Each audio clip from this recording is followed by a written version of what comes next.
girls, and welcome to another episode of Fright Mic. I'm Liz. I'm Sam. And we are still celebrating women. All month long, all women. Women directors, women writers. Women actors. Producers. Actors? Actresses? Women actors. Yeah. Yeah. Fuck it, women are actors. Which is funny because this week's episode features a mostly female cast. Mm-hmm. And a lot of phallic imagery. very, and like a lot of like dirty subtext. Yes. 100%. And obvious dirty subtext. Yeah.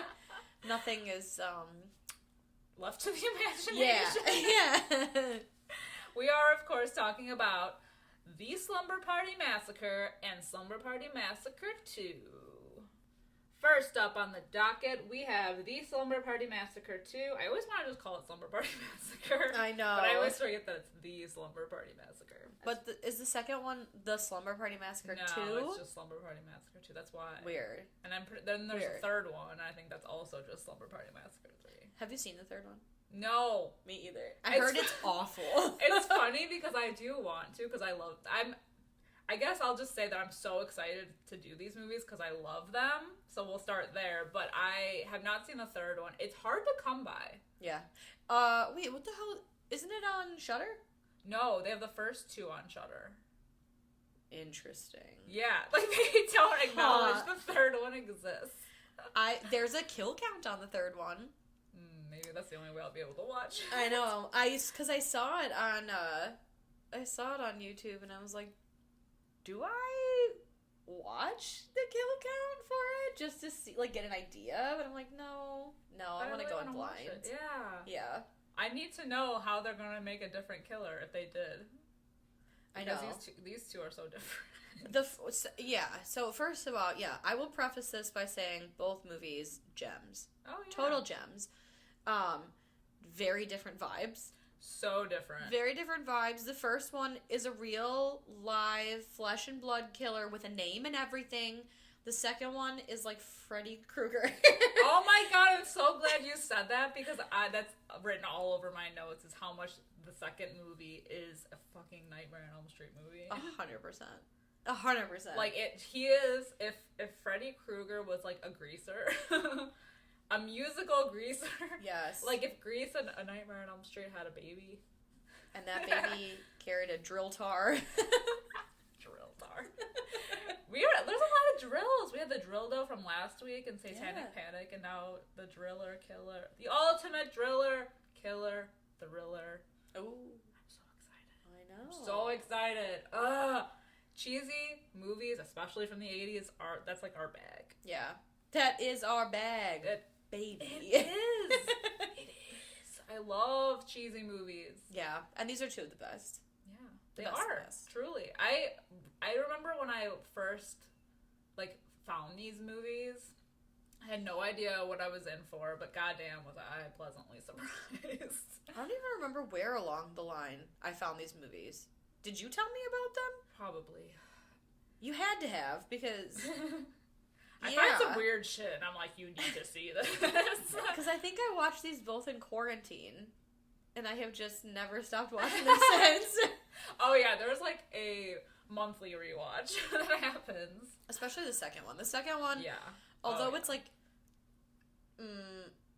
I can't even say not as good as the first one. It's different from the first one. It's more off the wall than the first one. Yes.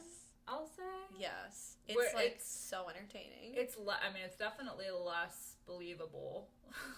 Oh, yeah. But, yeah, but I like that they're so different. That's why I was always interested in watching the third one, because I need to know.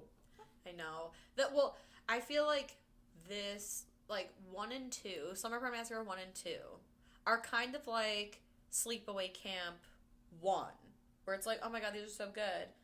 And then anything after the first Sleepaway Camp is absolute, total garbage. Awful. I hate them. I've only seen the first one, but I know you've told me not to watch the other ones. They're so fucking bad. And although I've never seen Slumber Party Massacre 3, that's kind of the vibe that I've sussed out on the intranet. I'm thinking it'll be a lot like the Prom Night. I guess you can call it. Is it a franchise if there's 3 movies and a remake? There's multiple prom night movies. Oh yeah, Hello Mary Lou. Duh, Well, what the fuck? Well, and that one was more like supernaturally indifferent. Yeah. So there is a third one though. There's a third Oh. prom night movie which I haven't seen, but I'm I like, didn't know that. why? I'm like, I feel like maybe this is like, you know, because the first prom night was more believable, just like this one is. So I'm thinking, and then there's the second one which is more supernatural. Maybe I don't know. Maybe we should watch them both. Yeah. Check them out. Well, don't watch the other sleepaway camps. Don't do that. If there's a kill countdown, watch them because you'll get what you need to get out of it. Don't waste your life. Angela returning to camp. It's awful. Oh my god. Yeah. It's what's her first name? It's Bruce Springsteen's daughter. What the fuck is her first name? Pamela Springsteen? Sure. Am I totally wrong? I don't know. It's Bruce Springsteen's daughter plays Angela all grown up. In Slumber Party Massacre 2 and 3. Awful. Trash, You awful, mean garbage. Camp. Yes. Yeah. That is exactly what I mean. Yeah, no, awful garbage, total trash. Would rather But is it eat good glass. trash? No. It's bad trash. It's bad. Luke hated him. Oh. Luke, my He likes fiance, everything. watches everything and likes 96% of what he watches. You see, I don't know if I could trust him though. He didn't like Death Spot. Okay, fair. Or In Fabric. The most polarizing movie on our podcast. Oh my god. No movie does flying sperm better. More on that later. Yes. More on that later. I feel like that's now like a vintage episode. That was what, our first year of the podcast? Yeah. We're going on 2 years, guys. I know. Oh. What is happening? I know. Yeah. Yeah, that was crazy. No. That's a vintage episode. Oh no, 2. Yeah. It feels like it's better. I'm like, no, 3. It's been 84 You know what? years. You know why? Because the time frame between like 2019 to now, well, I'll say 2020, I guess, because that's when shit really started going downhill. It's felt like it's been so much longer than it really has been. It's true. It's true. Yeah. Like Christ on a cross. I can't. I can't anymore. That was what, like, New Year's was just so, like, what's there to celebrate? More of the same? No, thank you. Keep it. We're just changing the number and confusing everyone. Yeah, well, and, like, I don't know if I've said this on the podcast before, but somebody said, oh, I don't know why everyone's excited about 2022, because it's 2022. And I was like, get out of my life! You get the fuck away from me. I don't claim this energy. Nope. I don't need it. No, absolutely not. I'm getting married this year. This is going to be the best year ever. 2022 is going to be fucking lit. It better be. Yeah. It better be awesome. Things better start turning around. I hope so. Yeah. Speaking of things that turn around, a drill. Wow. That was a stretch. We'll go with it. We'll go with it. So I guess we'll break, you know, we're talking about both of them, but we'll start with The Slumber Party Massacre, which came out in 1982 and directed by Amy Holden Jones. Yeah. Yes, that's right. Women directors all around, because women do slashers the best. Exactly. Just saying. I'm just putting it out there, throwing it out there in the world. We need more women slashers. I agree. Women directed slashers. Yeah, I agree. This was good. I love it. Anyway, currently has a 5.7 out of 10 on IMDb. 42% on Rotten Tomatoes. Ooh, so the world does not feel the same about these movies, but I do. No. It's fine. It's fine. Everyone has their own opinion. They're just wrong. They're just wrong. Unless they agree with us, then they're right. The classic. You know what I love about early 80s movies, and even some movies in the 70s, like horror? They just go right into it, man. They go right. There's no, like, you know, like, overlying shots of, like, just, you know, figuring out where we are, or, like, characters or whatever. They just, Slumber Party Massacre, and then roll. Yeah. And we're in the school, and we're, you know, like... Yeah. They said, the Slumber Party Massacre. Here's boobs. Yeah. You know? Immediate boobs. There's so many boobs in this movie. So many boobs. And a soapy butt. A big, soapy, sudsy ass. Dude, I know it was intentional, but for, like, this being directed by a woman, and the screenwriter was also a woman who is known as, like, this uber feminist. So it's just interesting that they had these, like, super looming shots of, like, naked women all over. Well, because who was it? Was it the producer? There was a man, and he was, like, known. Like, he wanted to have all these, like, naked scenes, and, like, they had to fill his quota like quote unquote, like Boob fill this quota. naked quota. Yeah, so that's why the shower scene is in here. Because they were like, long. well, yeah, there's the shower scene and there's all these boobs and butts and that should be good then. And that's the thing, it lasts so long. Like, it's all of the girls from the basketball team. And they just literally go one by one. And it's not even of them, like, their faces. It's just ass. Like, ass. it's literally, like, panning shots of naked women. And then there's one where it even pans downwards to the soapy butt.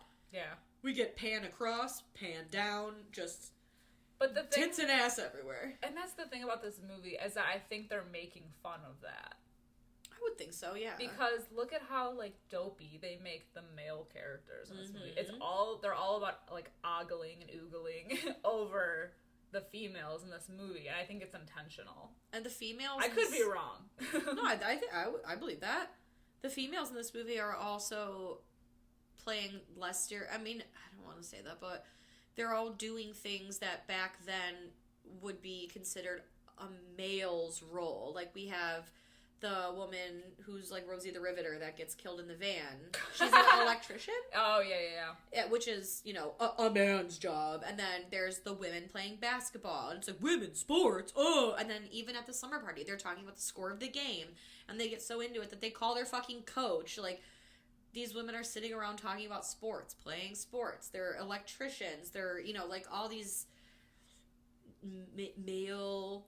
quote-unquote male roles are being played by women, and women are doing, like, the next-door neighbors, Courtney and Val. Courtney, the little sister, she's reading Playgirl. Yeah. So it's I definitely think it's that, too. Yeah. It's a lot of that going around, and it's funny. It's very tongue-in-cheek humor. Like, everything throughout is tongue-in-cheek humor. For sure. Like, throughout. And then it's always the men who are just, like I said, they're, like, it's like the male gaze is like the topic of this movie, because it's like purposely they're only around to do that. Yeah. And get killed. Which they do. They do. Most they of them. Yeah. And then I think the killer, he has a name in this one. I don't think he has a name in the second one. No. I think he's just the driller killer. Russ Thorne. Russ Thorne, escaped mental patient on the loose. You know what I love about it's the same thing that I love about, like, the original Halloween, is I actually love the scenes of, like, the characters, like, driving around and talking.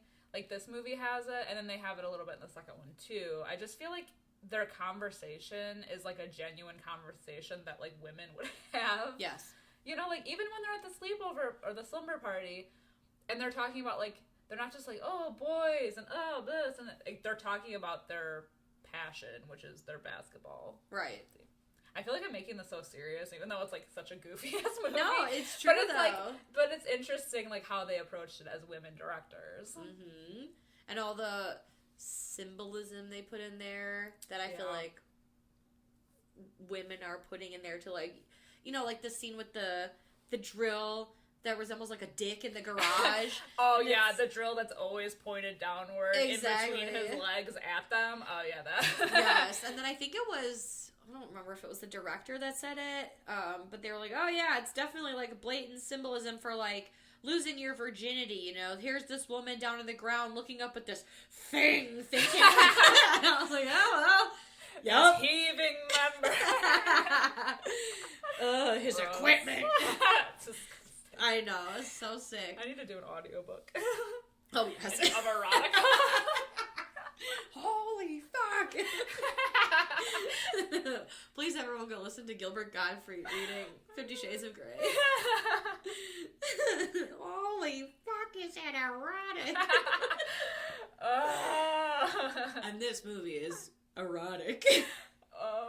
Now, this movie's got so many good things, though. Like, even some of the, like, the kills. Oh my god, who is it that gets killed? Is it Kim? Is it Kim that's in the fridge? Is there a Kim in this movie? Yes, that is the best dead body find of life. Yes. The fridge, that when she goes to open the fridge and the body falls out, but they don't notice it right away. Right. I love that. And then the squeaky noise that the body makes, because she opens the fridge to steal a beer, and then the body's there that we, the audience, can see, that Courtney and Val do not see, and then she goes to close the fridge, and the body's just like... It's so good. It's incredible. Honestly, though, the first kill of the movie, which is Rosie the Riveter. Yes, yeah. Rosie the electrician. I don't think she has a name. I don't know. Whatever. She dies immediately, but her getting, like, basically she's, like, outside of the school working on something, and then the boys are like, yeah. They're like, a woman. Yeah, they're like, yeah. And that's how they are this whole movie. They are. Yeah. They're always peeping Toms. I know. And she gets pulled into the van by the killer, who's posing as, like, a telephone repair dude, whatever.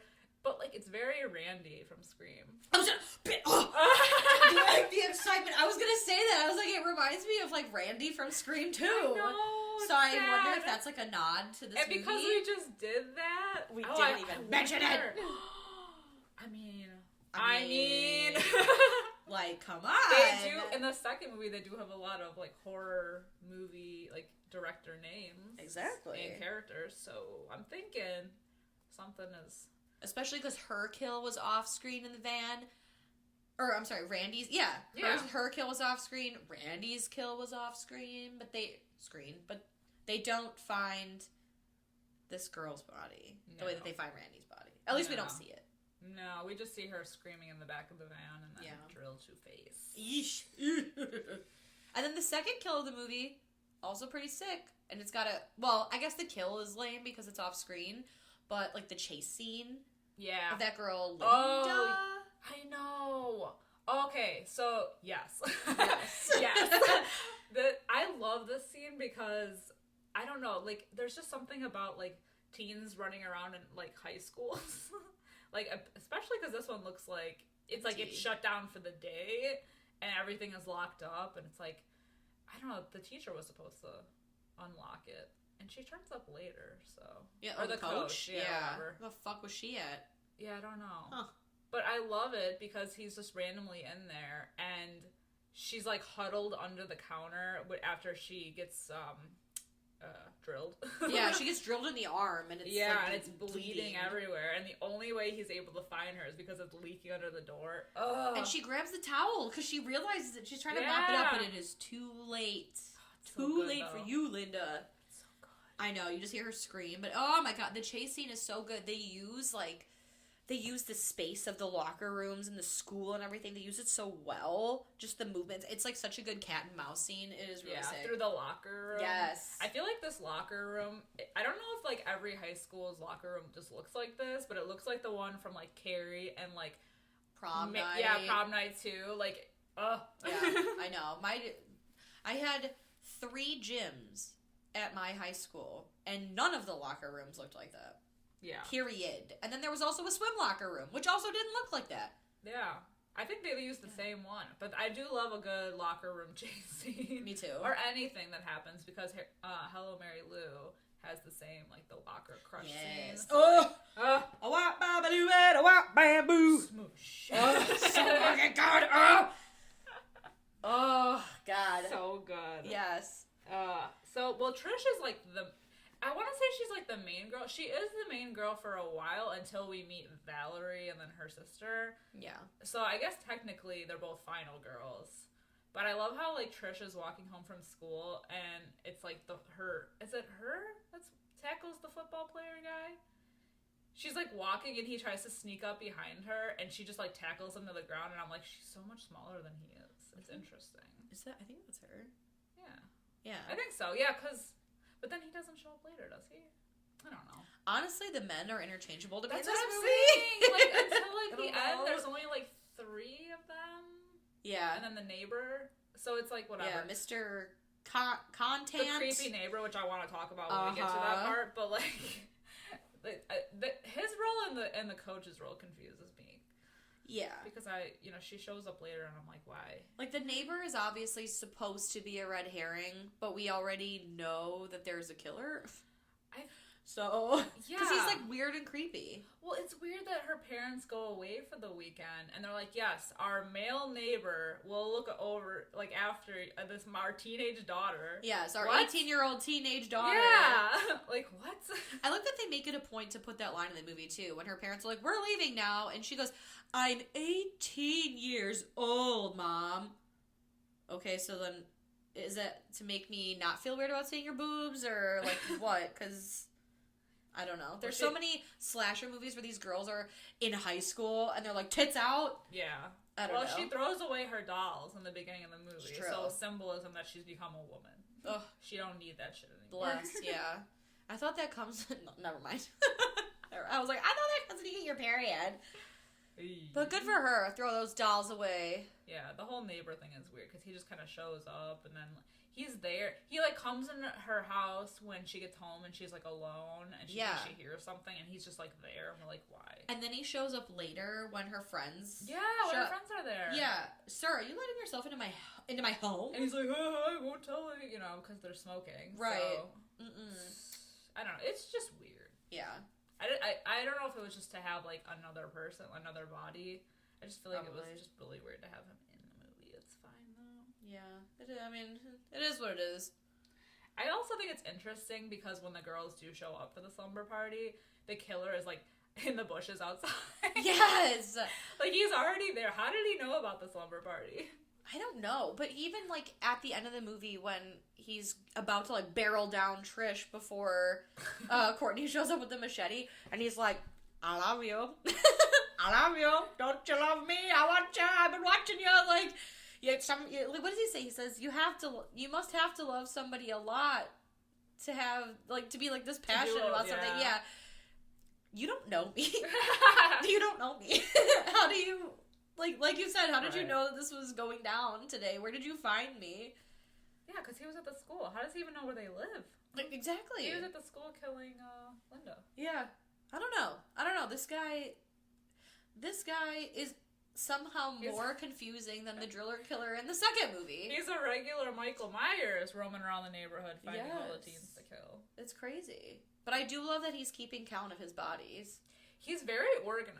Mm-hmm. He's probably the most organized, like, slasher killer, like, ever. I love that we see him, like, moving the bodies. Usually they just show up wherever willy-nilly. Although I am always questioning how they manage to get bodies up on the ceiling and to come down at the right time. Exactly, like, very Scooby-Doo. Yeah.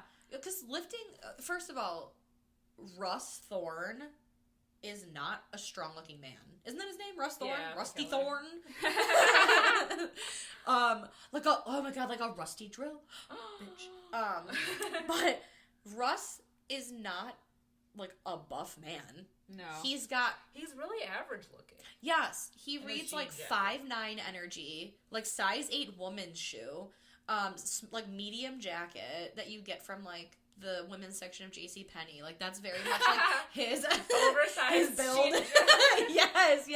He's a full denim moment. It's like, oh my god.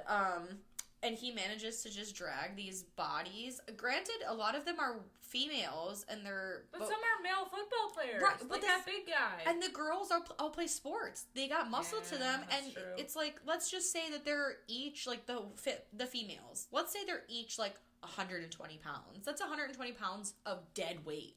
Literally. Yes, literally dead weight that you're schlumping up over the banisters. Yes. And the garage. And the pizza guy. How did he get him to stand there so long? Dude. Well, yeah, because he knocked. No, because it was him. How did he drill him so fast? Exactly. And he took the eyes. Something. That's honestly one of the coolest skills.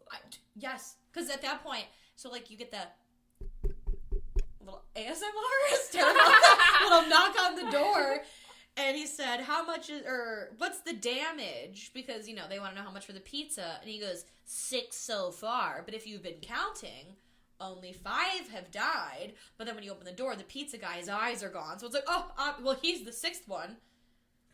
That's a lot to juggle. My favorite character, I think it's Jackie. She's the one that suggests that they eat the pizza after it's been, like, because they're all hiding out in the living room because, like, obviously there's, like, shit going on. This is a little bit later in the movie, but, like, she's like, well, I'm still hungry, and they, like, pry the pizza out from under the corpse, and she's like, girls gotta eat. This is how I cope, and I'm like, queen. Yes, literally same, girl. Do your thing. Don't let anyone feel bad. Something traumatic is happening. Just keep eating pizza. Yeah, I love it. I see nothing wrong. I scare myself in my own house, and I eat. Sometimes I leave. Sometimes I drive around the block. But That's other times how I get a snack. cope. My midnight runs to the fridge. Exactly. When I'm scared, I demand a snacrifice. Okay. I love that they do the whole, like, pillow fight, the topless pillow fight, and that's when the guys are snooping. Yeah. It's like, yep, this is what girls do at sleepovers. For sure. There's weird... It's too tongue-in-cheek for me to think otherwise, that this wasn't intentional. Like, an intentional, like... Ugh. I know. This one is, I don't know, because they also have some weird pillow fight in the second one, too. Yeah. But then, no one in this pillow fight is, like, undressed. They're just in their, like, nightgowns. I think one gets topless, too. Really? I don't know. There's boobs. Because in the second one, that one girl, like, takes her titties out. Yeah. But everyone else, like... I don't remember. I don't know. There's so many boobs in these movies, it's hard to keep track. But I feel like for the most part, it's not... Or maybe I'm wrong. I don't know. I felt like in the first one, I'm like, oh, it's not, like, that sexual. It's not like a 2000s movie where there's just, like, tits everywhere and, like... It's these two idiots watching from the bushes as these girls in, like... The one girl's wearing, like, a baseball jersey. Yeah. Her basketball and jersey. no pants. Yeah. It seems cold. It does seem cold, but it also, I think, is summer. What a look. Still. Yeah, still. On a 100-degree day, you won't find me wearing just a t-shirt. It's true. No, I can't Winnie the Pooh it, you know? Like, all pants. All shirt, all no day. pants. Yeah, I can't. I can't. I know. Well, then we also get, like, a little side story because the next door neighbor, Valerie, she was invited by Trish to the slumber party, but then her one friend was like, I fucking hate her. Yeah. You know, kind of like, you're a loser, and Valerie overhears, and she's like, fuck you guys. And so she spends the night with her sister because their parents are away. And it's like a cool little juxtaposition, which they're watching. So the Courtney wants to go party with the girls, but Val's like, no, absolutely the fuck not. And so Courtney's like upstairs reading her Playgirl with Sylvester Stallone on the cover. Sylvester Stallone edition. Sly Stallone, baby. And then it's really cool because one of the guys, when he's getting chased by the driller killer, he goes to knock on their door, and his kill is so sick because it's intercut. Like, he gets stabbed, which is, like, not hot, like, not a good way to die. It's lame. But it's intercut with the killing, like, the stabbing on the screen because Val's watching a horror movie. Ugh! It's so good. It is so good. It's so good. I love it. I like that, though, that we get, like, just another angle on this. Yeah. Because they end up coming to the house at the end. Yeah. Like, that all the shit is going down. But honestly, we haven't even talked about, like, all of the amount of kills that happen in the garage alone. It's funny because at one point they say, like, the one girl's like, it's like Grand Central Station in this garage. Because everybody ends up in the garage at some point. It's true. Even when they're dead, because he's such a neat killer that he puts the bodies into the trunk. Yeah, and he's keeping count. Yeah. He's like, 1, 2, 3, 4, 5, 6. Oh, somebody's missing. And that's when he finds that guy crawling to the back door. Yeah. If the girls won't open it. Yeah. Sucks. And then we get another blood under the door scene. Yeah. Oof. Yeah. Oof. Rough. Yeah. Yeah. Diane? I think that's her name. She dies in the garage. She finds her headless boyfriend in the car. Yeah, the neighbor gets drilled through the throat, which is pretty rough. But I guess, yeah, if you're gonna keep the bodies in the garage, you don't want to be dragging that shit too far. No, God no. Yeah. So and you need to, I mean, you think he'd get rid of the bodies though? Maybe that's why he was stacking them in the trunk. Maybe. A nice clean getaway. My question is, why did he store all of them in the trunk except for Diane's body that comes swinging down at one point? He said, except for you. You fit up in the rafters. Yeah. I don't know. Weird. Yeah, very weird. Ugh. Let's see. They also call the coach at one point, which is weird. That's the other thing. It's like... What's the point of that? It's weird that they can just call the coach. I don't know. Teacher-student relations are very different. I never, like, thought to be like, yes, I'm going to call my teacher. I don't have their phone numbers. That's weird. Then you shouldn't have their phone numbers. And then she shows up at the end. I know. Because the phone gets cut off. The call gets cut off. Yeah. They're literally calling her about the score of the basketball game. Yeah, because they couldn't think of whatever. But, yeah, it is strange that she shows up at the end. Yeah, well, she's like, oh, I heard some screaming, so I'll show up at my student's house. And how does she know where to go? I don't know. How does everyone know where they live? Yeah. Yeah, it's Does this entire town know that they're having a slumber party? They must. They must. Interesting. Yeah. Yeah, Courtney and Val, they wander over, they finally open the fridge enough for... That's the best. I know, for her body to fall out. And this, of course, she dies after, like, a chase scene. They're hiding. It's, I think, Trish and Kim at that point, right? Yeah, because Jackie ends up opening the front door and getting her throat slashed, which is sad. Yeah. And she falls so delicately. She does. She does, like, a weird little, like, ballet turn. Yeah, it's very like a little pirouette down, yeah. It's very graceful. I love that. But the killer sneaks into the window, and then they're like, ah! And then they've just barricaded themselves in, so now they gotta try to get out. Yeah. It's this whole situation. He plays dead. It's like... That part... It's so That's weird. so fucking weird. Especially because Courtney was hiding under the couch. Yes. Like, right next to him. It's, so, yeah, when they, like, go running, Courtney hides under the couch, Val goes into the basement. Why does no one go to, like, for help? Yeah, you'd think that somebody would. No one's gonna go to the police? No one's gonna bang on the neighbors', like, doors for help? I don't know. It's a bizarre choice. But, Oh, yeah. the other thing I noticed about the coach coming over is that she had a key to the house. She did? Yeah. Why do I not... Who gave her a key? Why do I not know that? I don't know. I noticed it this watch. Huh. I think that's why I made it such a point, because I was like, why? It's just so weird. I don't know. We'll never know. I know. It's so fucking weird. 1982 was a different time. Yeah, for real. Dang. I can think of some hot teachers that I wish had the key to my house. Yeah. Too bad. I love, though, like, how this all culminates to, like, the backyard, and she chops off... It's Val that chops off his hand. Yeah. Yeah, it And is. then- Because she comes all fucking Jason style to the basement with a machete. Yeah. Holy shit, yeah, she, like, cuts his hand... She cuts the tip of his drill off. Like, you know, like his dick. And then she cuts his hand off, and doesn't she get him in... Oh, that's right. He falls in the pool, and they're like, oh my god, it's over. But then he, like, I don't even know. He, like, fucking Teen Wolf jumps out of the pool. Psych, he's actually alive. Right, and he's got mad hops. Yeah. Crazy. But he flies onto the machete. Yeah, he gets skewered. Something's going in him now. He's getting fucked. And yeah, and here you got it. You got 3 final girls. 3 final women. Mm-hmm. I like when he's hiding under the sheet, and the coach finds him, and she's got a rubber ass poker that she's like, you could literally see it bend. But then I like that Courtney like trips the killer too from under the couch. She's like, oh well, I'm here. Teamwork make the dream work. Exactly. I love Sisters that. are doing it for themselves. This movie's great. I know. I honestly, like, for a throwaway, I mean, some could say it's a throwaway slasher. I wouldn't, but I mean, even though I just did, but like, I wouldn't say that about this movie. I think the characters are pretty good. Like, I gave a little bit of a shit when they died. No, absolutely. But I'll say that the killer is a little meh. Yeah, the killer's lame. Like I said, he's not great. Like, No. he doesn't have. There's nothing to him. And because I think he looks so average, which I guess I don't know if they were going for like realistic.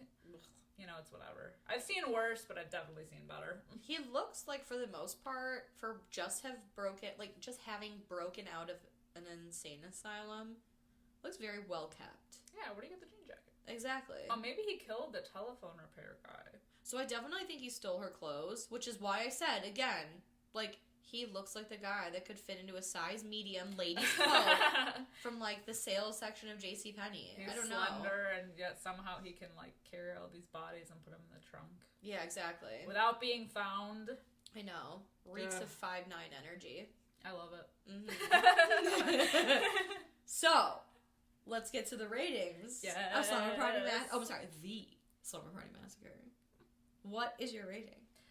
I'm gonna give this movie a 4.5 out of 5. Hey. I love this movie. I always rewatch it multiple times during the year. You can't go wrong. I feel like I've gushed to death about everything.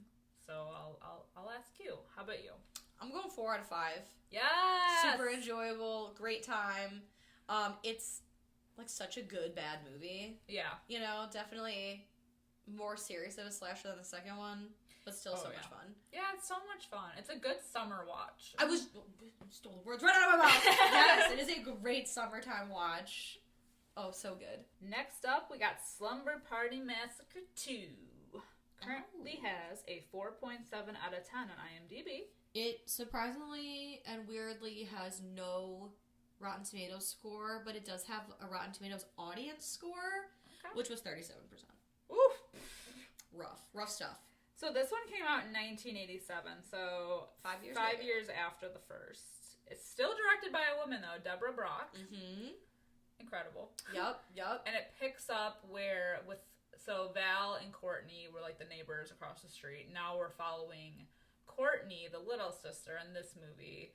They do reference that Val like went to like an insane asylum or mental institution or something. I don't know. Yeah, which is weird because the movie then ends with Courtney being... Yeah. I mean, we don't know, because the ending of this movie is so fucking weird. Yeah. But supposedly now she's in an insane asylum. But yeah, they pretty much just like write Val completely out of the script. Yeah. Which is weird. I feel like they do that a lot in like... I mean, maybe they don't. Maybe I'm thinking about it more. But when I was rewatching like all the Friday the 13th over the summer, which I like usually do, but this past summer I noticed that I can't remember if it's the third movie where they say, "Oh, she was in the final girl. They thought she was crazy, so they shipped her off to like a mental institution or something." Yeah. Like that's like the throwaway to like move on and like introduce a new character. Exactly. It's like a good plot device. Yeah, sure. We'll lock them up and throw away the key and on to the next person. Mm-hmm. Yeah. So I know we mentioned it already, and it's amazing that this movie could definitely be a Nightmare on Elm Street movie. Absolutely. It's incredible. It's got a drill tar. Which is a drill guitar. Just want to be specific. It's so cool, though. It's very cool. So I guess the guy who plays the driller killer, no real name, he is the son of like a billionaire. Ooh. And I guess his dad owned a couple sports teams. I think he owned like Little Caesars. I don't know. Like he's like a billionaire. Oh shit. And his son plays the killer, and he wanted to be a musician. So he was very into this role, and I guess he ended up like wanting to do these run-throughs and move with the prop guitar, and ended up breaking it. Really? Yeah. No! I know, so I guess they had an issue there, but I thought that was kind of funny. That like some billionaire son was like, "Yeah, I got your driller killer right here. I'll be your driller killer." It's crazy. I mean, he's attractive. Yes, he is. Yeah. Attractive. Yeah. I'll say that. He looks like he could be like John Travolta's like emo son. Emo greaser like rocker son. Absolutely. I think it's the eyeliner. He looks like he smells like Dior Sauvage. Yeah. Like just very manly. And we see him a lot, It's a lot of him. He has the best musical number. Like this movie is essentially a Nightmare on Elm Street the musical. Dude, yes. I love it. It's so fucking weird. I know. He's singing this entire movie. It's so good. Yeah, so like Courtney keeps having these weird dreams about her boyfriend Matt, and they keep turning into this driller killer. Totally different driller killer than the first one. Not the same. Don't know why they chose to make a different killer. They never explain how he goes from her dreams to fully, like, in the flesh. That's what I'm saying. It's the supernatural element of this movie. Because he is nothing like you said, nothing like the original killer. Doesn't even look like has nothing to do with it, him or what happened to her. Yet she's still terrorized by this guy in her dreams. Maybe it's the sexualization that rock and roll is having on these teenagers. On the youths. Son of a bitch. Sex, drugs, and rock and roll. It's 1987, not 1957, but I still feel like that's the message. We're too close to the 90s now. This is true. This is true. Oh, ew. I know. I was 3 years removed from this movie. It's weird. It seems like an earlier time. I know, it does. Especially how they dress. I mean, high ponies and crop tops. I don't know. That seems more early 80s to me. Whatever. It does. I wasn't around, so I don't know. But regardless, yeah, it's definitely a musical. I mean, they're in a girl band, which they're pretty good. I mean, they got some bops. Yeah. Yeah. They know how to play, and they play throughout the movie. The girls that play the group of girls in this movie don't actually play the instruments, but it doesn't fucking matter because the songs are bops. Yeah, they even have their moment in the car where they're singing Tokyo Convertible. Yes. Oh my god. Yeah, there's a lot of singing in this. A lot of singing, a lot of montages. The one thing I did notice that's different in this, well, besides like everything, with the camera work specifically, there are a lot of shots where the person talking, it's like a head-on, like stone cold. Like this person is in the middle of the screen looking into your soul shot. Like they're looking at cue cards right behind the camera. Exactly. It's really weird. It's really bizarre, and it happens a lot throughout this movie. Like to the point where I was like, "What the fuck is like? What is this?" You know what's great about all of like the nightmare dream sequences that she has? They so remind me of like early 90s music videos. Yes. With like how it's like a little blurry and kind of slow motion, and there's just like a lot of running and weird imagery. So bizarre. I feel like even part of this movie, in my mind at least, I don't know if this is actually true, I feel like part of this movie is like claymation. Like with the chicken in the fridge and like all this like weird shit. Even though I don't think it is, every time I watch it, to me it plays out like some weird claymation, Better Off Dead, everybody wants some scene. I don't know. It's weird. No, I agree. It's so weird. Yeah. But yet it has some of the same beats of the first one. So like they go away for the weekend to one of the girls, Sheila's dad's condo, which is like in the middle of nowhere. Yeah. It's like in the desert, and of course they have the like obligatory topless pillow fight. Of course. And the guys follow them there. Don't forget the ogling guys in the bushes going. Yeah.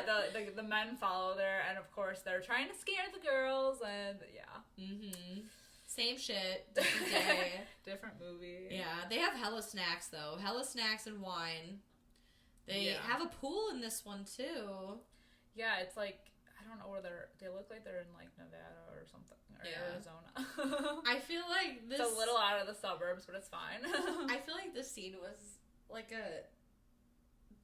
a direct inspiration to that awful Pool Party Massacre that we watched. Yes!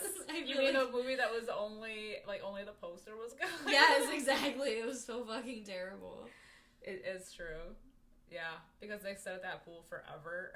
Yeah, and the guys are ugly and weird, and I don't know. And I'll say 90% of this movie is Courtney falling in and out of consciousness with like nightmares. Yeah, there are always weird dreams of her boyfriend Matt that somehow he turns into the driller killer. Yeah, and she has a dream a few times about her sister, or at least hearing about her sister, like that dream where she sees her sister getting killed. And the driller killer's like, Valerie in the dream, I think, is like, don't go all the way. And then the killer's like, I've had Valerie. I'm over Valerie. Now I want Courtney. Let's go all the way. Like, it's like, what the fuck? But he sings it. It's true. Everything, all of his dialogue is, like, sung. Yeah. Basically. Or it's a line from a song. Like a rock and roll song. True. Very true. Yeah. But what makes this movie so much like A Nightmare on Elm Street, this killer is very Freddy-esque because of all the like weird things that she thinks that she's seeing. Like when they're out by the pool and she's eating the burger and there's like a hand that she thinks she's seeing, like the killer's hand from the first one. Yeah. Like just weird shit. The pimple. I was gonna say the pimple. Yeah. Because I think, who is it? Is that... Oh my god, what is her name? Kim? Why do I feel like everyone's name is Kim? I think it is Kim. Oh, Sally. Sally's the Kim one. was from the first one. Yes. Oh my god, she looks like Kim from the first one. I know she does. Yeah, but Sally, she's like, oh, my face is like one big pimple. And then when she goes to talk to Courtney, she's like, what's wrong? And then her face explodes with the pimple. And then they have like there's a weird scene in this movie. It was like 16 candles, kind of, because Matt's there. Yeah. And brings it, because it's Courtney's birthday. It is very 16 candles. I think they even say the same line from that movie that they did in 16 Candles. And he's like, what did you wish for? And she's like, it already came true. Get the hell out of here. Get your own movie. Get out of here. Yeah, it's really weird. And then they start making out on the bed. And this is when our little dream warrior, driller killer, gets like pulled into the real world. I mean, he doesn't get pulled into anything, but he just turns from like Matt to the killer. And then Matt gets a drill through the back, and he's like, "I'm real, baby." Yeah, it's like, what is this?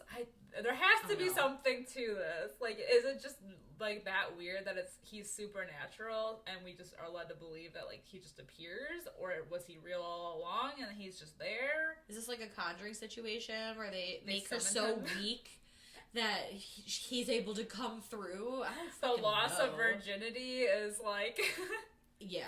His, like, totem, I don't know. I know. His passage into the world. It's crazy. Yeah, it's like she runs downstairs because he takes Matt's hand. Somehow he has Matt's hand, throws it in the cake. The candles go out. And then she runs downstairs where everyone's just, like, hanging out. We haven't even talked about, like, their garage band. They play so many. So they play in the garage at the beginning. And then they have another show at this condo. They brought all their music equipment. Well, I think the whole intent was that they were supposed to be practicing for the weekend, but that never... Yeah. I mean, they did a little bit. They did this weird, like, Breakfast Club montage, like, dance montage, too, in the middle of the movie, too. Like, yeah. They did that whole arm thing. I don't know. No, it is so weird because when they do in the beginning, they're literally they're all looking at the camera. Yes. It's like, what the fuck? This movie is a music video. It's true. It's one big long music video. It's so good. But yeah, the killer runs downstairs. Everybody can see you. Everybody can see him, and they all run away. What's her face? She gets. I think is it Sally? Yeah, Sally gets skewered. To the wall. Into the wall, which goes into the phone. So now they don't have a phone. Yeah. Two people. I think it's a guy. Is it two guys? So there's at least one guy ends up driving away, which like never happens. Yeah. But then the killer gets him in the car. And we didn't even talk about the cops that come because when they think that Sally's missing, so they call the cops and they're like, when they do eventually try to call them and they're like, don't call back, but it's like Officer Kruger. Yes. And then Officer Voorhees. Yeah. Like, oh so my good. god. But then, when then they actually need the cops and they're like, don't call back here. It's what? Like, it's like that scene from Neighbors where he's like, don't call us again. Don't call you again. You're the police. What? Yeah, so bizarre. I love it. I don't know, man. But yeah, so he's like hunting everyone down. He drills one guy through the backseat of the car.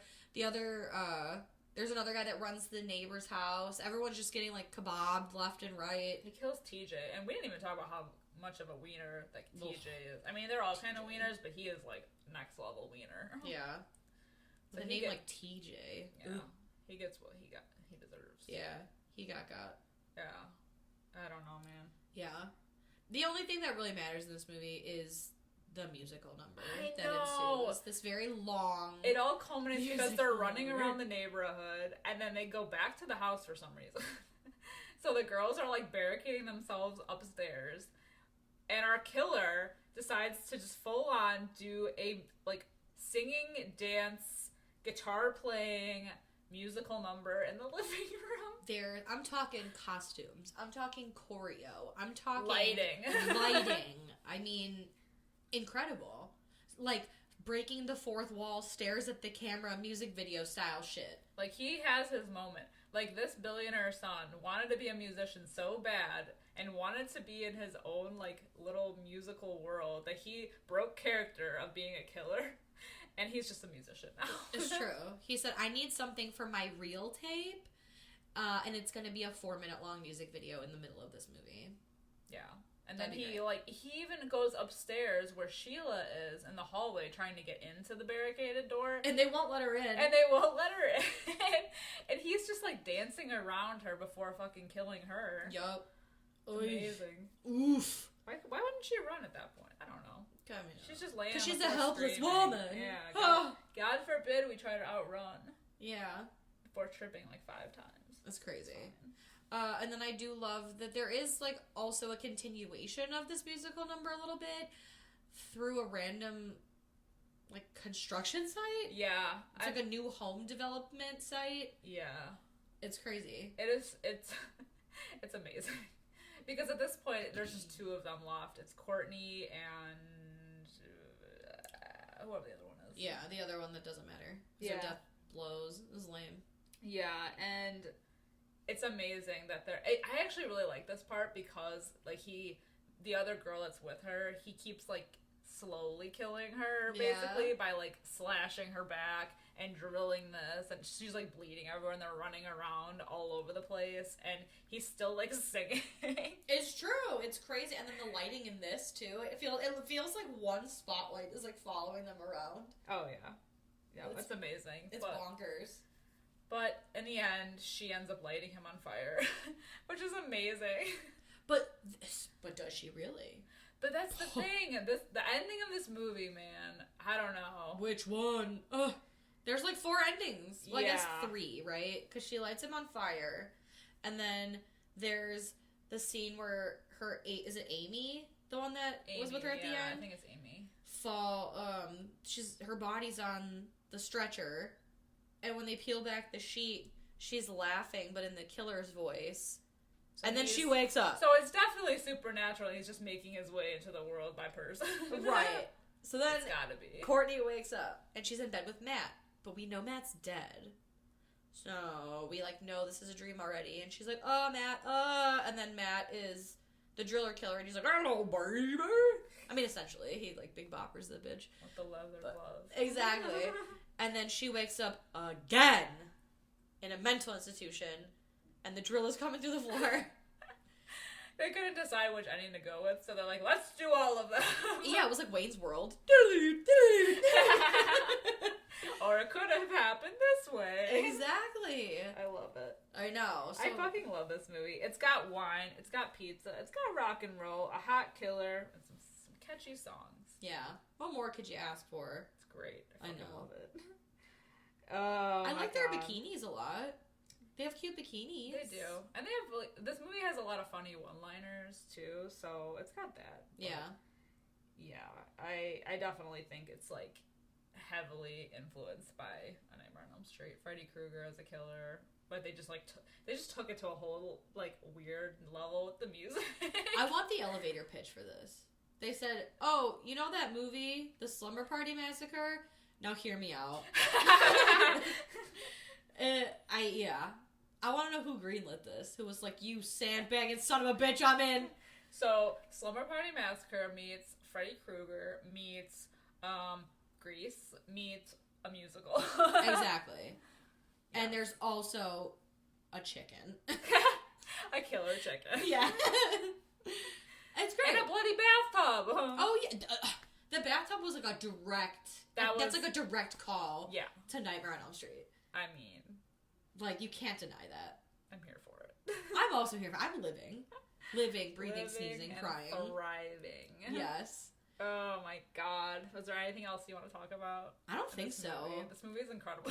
It's so fucking good. I remember specifically, because I had seen Slumber Party Massacre at this point, and I remember you telling me, you're like, have you seen the second one? The sequel. And I'm like, no. And you're like, it's incredible. You have to watch it.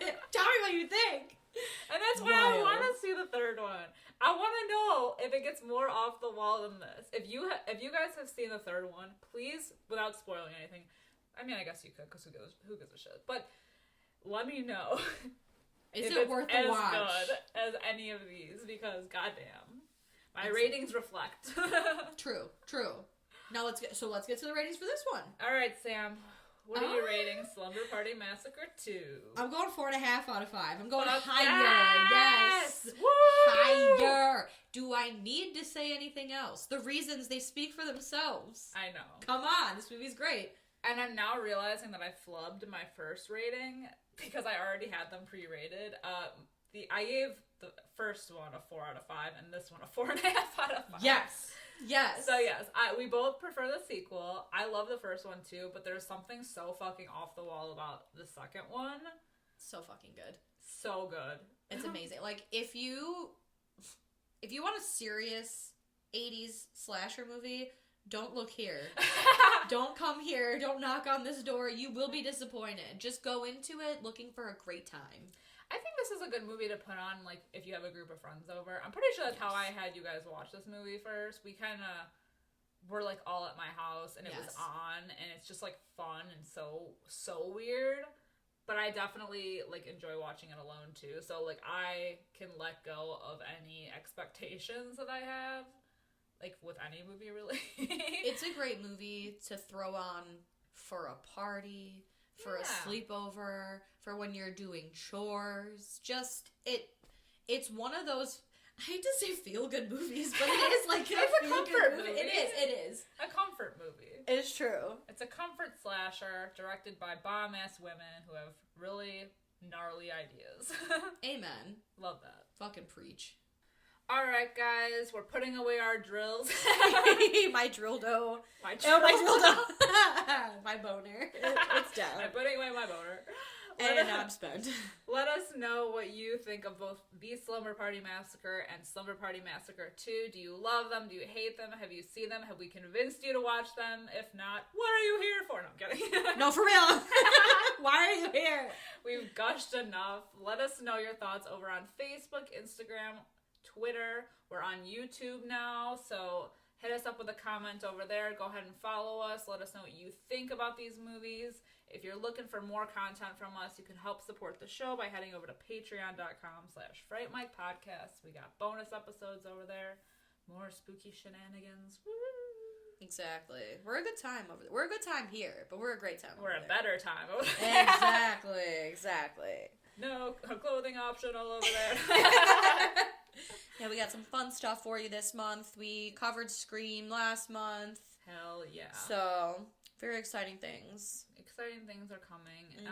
And then, of course, as always, if you have it in your heart, in your soul, the depths of your dark souls, to leave us a 5-star review wherever you are listening, we would truly appreciate it so we can reach more creepy people like yourself. Exactly. A kind comment goes a long way, and it's free. Hey! Yay! Love that. That's the best part. It is, truly. But until next time, I'm Liz. I'm Sam. Rest in peace.